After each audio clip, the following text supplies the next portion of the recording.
আজ সিরাজদৌল্লার শেষ অংশটা আমরা পড়ব।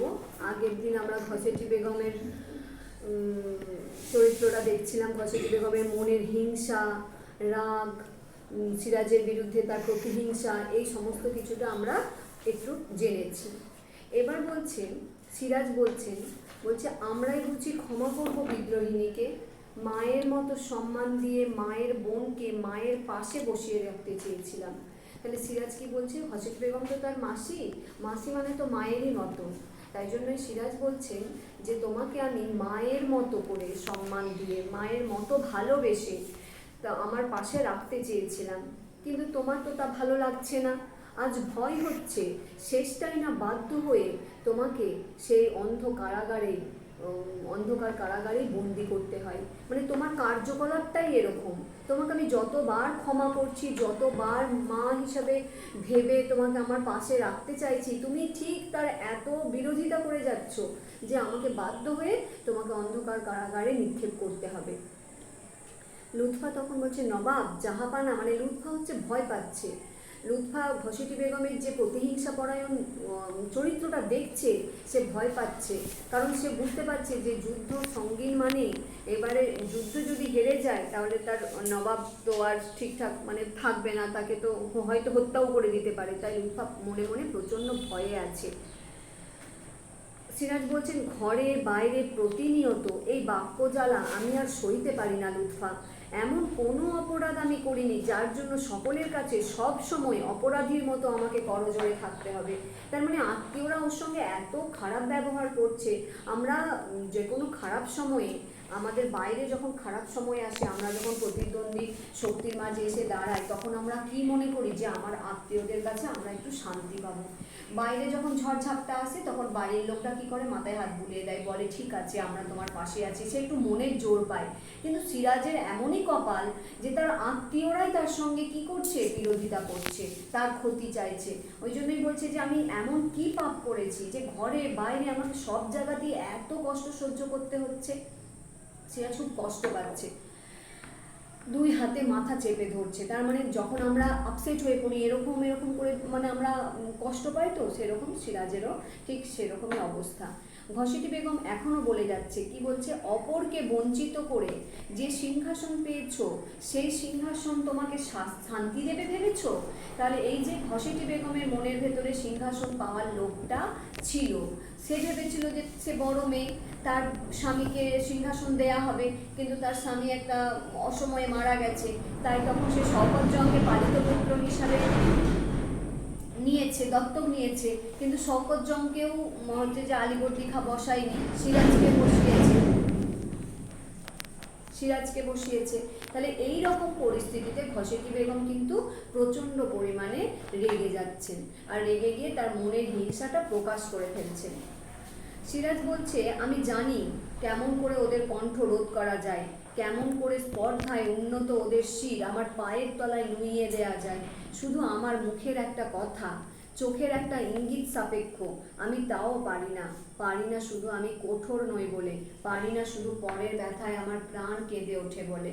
তখন সিরাজ আবার একটুখানি মনের জোর নিয়ে বলছে এই যে যারা আমার বিরোধিতা করছে তাদেরকে কিন্তু আমি এক্ষুনির মধ্যে শেষ করে দিতে পারি। আমি শুধু একটা নির্দেশ দেবো, আমি শুধু আমার চোখের একটা হেলুনি দেবো, তাতেই কিন্তু ওদেরকে হত্যা করে দেওয়া হবে, ওদের পাপের শাস্তি দিয়ে দেওয়া হবে। কিন্তু আমি পারছি না, কারণ কি আমার মনটা দুর্বল, আমার মন কাঁদে।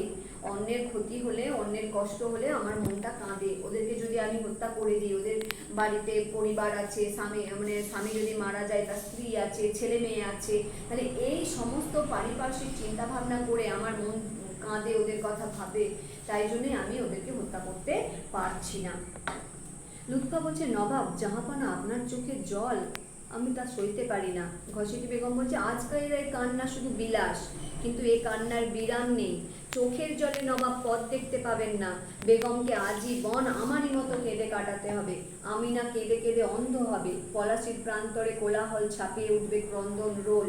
সিরাজের নবাবের এই পরিণাম, এই যে লাইনটা, সিরাজের নবাবের এই পরিণাম, নবাবীর এই পরিণাম কেন? সিরাজ তো ভালো মানুষ, কেন পাচ্ছে? কারণ তার আত্মীয়রা তার সঙ্গ দিচ্ছে না। ঘসেটি বেগম সরাসরি অভিশাপ দিচ্ছে। কেমন দেখ, বলছে আজকের যে কান্নাটা সিরাজ কাঁদছে সেটা বিলাস করে কাঁদছে, কিন্তু সত্যিকারের এই যে কান্না ওর শুরু হলো, এই কান্না আর থামবে না। কারণ এই পলাশির প্রান্তরে ওর হার হবে। আমিনা কেঁদে কেঁদে, আমিনা মানে সিরাজের মা, মানে সিরাজের কিছু হলে তো আমিনা কাঁদবে, তাই জন্যই সরাসরি বলছে আমিনা কেঁদে কেঁদে অন্ধ হয়ে যাবে। আর বেগমকে আজীবন আমার মতো কেঁদে কাটাতে হবে। তার মানে ঘসেটি বেগমেরও স্বামী মারা গেছে, তাই জন্যই বলছে যে বেগমকে আমারই মতো সারা জীবন কেঁদে কাটাতে হবে। সরাসরি অভিশাপ দিচ্ছে, ভাব। সিরাজ তখন ঘসেটি এইসব বলে দিয়ে তার মতো চলে গেল। সিরাজ বলছে, বলতে পারো লুৎফা, বলতে পারো ওই ঘসেটি বেগম মানবী না দানবী? এখানটা একটুখানি দাগ দিবি, মানবী না দানবী, তার মানে মানুষ নাকি রাক্ষসী, এরকম কথা কেউ বলতে পারে? ওনাকে তো আমি মায়ের মতো সম্মান দিচ্ছি, মায়ের মতো মানে আদর যত্ন করে রাখছি, এক টানা আমার বিরোধিতা করে যাচ্ছে, আবার মুখের মধ্যে এত বিষ, অন্তরে এত বিষ থাকলে মুখে দিয়ে এতটা মানে কর্কশ রূঢ় কথা মানুষের বেরোয় নিজের লোকের সম্বন্ধে। লুৎফা বলছে, ওকে ওর প্রাসাদে পাঠিয়ে দিন জাহাপনা, ওর সঙ্গে থাকতে আমার ভয় হয়, মনে হয় ওর নিঃশ্বাসে বিষ, ওর দৃষ্টিতে আগুন, ওর অঙ্গ সঞ্চালনে ভূমিকম্প। এই যে এই লাইনটা দিয়ে না কি দিতে পারে, ঘসেটি বেগমের চরিত্র দিতে পারে। আমি বললাম একটা লাইন, একটা উত্তরের অনেকগুলো লাইন হতে পারে। এই যে বলছে ওর নিঃশ্বাসে বিষ, আবার এইটা দিয়ে লুৎফারও চরিত্র দিতে পারে, ওর নিঃশ্বাসে বিষ, ওর দৃষ্টিতে আগুন, ওর অঙ্গ সঞ্চালনে ভূমিকম্প। তাহলে কার কথা বলা হয়েছে, কে বলেছে, তার চরিত্রের বিশ্লেষণ করো। কার কথা বলা হয়েছে? এখানে ঘসেটি বেগমের কথা বলা হয়েছে। কে বলেছে? লুৎফা বলেছে। যদি বলে ঘসেটি বেগমের চরিত্র, ঘসেটি বেগমের চরিত্র করবে, যদি লুৎফা বলে লুৎফার চরিত্র করবে। অবশ্যই ঘসেটি বেগম বেশি গুরুত্বপূর্ণ, লুৎফার চরিত্রটা অতটা ইম্পর্টেন্ট নয় যতটা ঘসেটি বেগমের চরিত্র।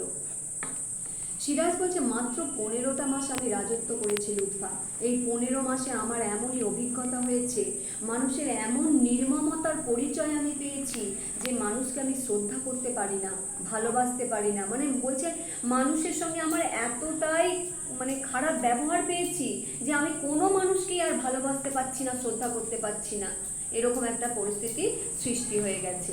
লুৎফা বলছে, চলুন জাহাপনা একটু বিশ্রাম করবেন। সিরাজ বলছে, বিশ্রামের অবসর হবে পলাশির পর লুৎফা। পলাশি, সে কি জাহাপানা?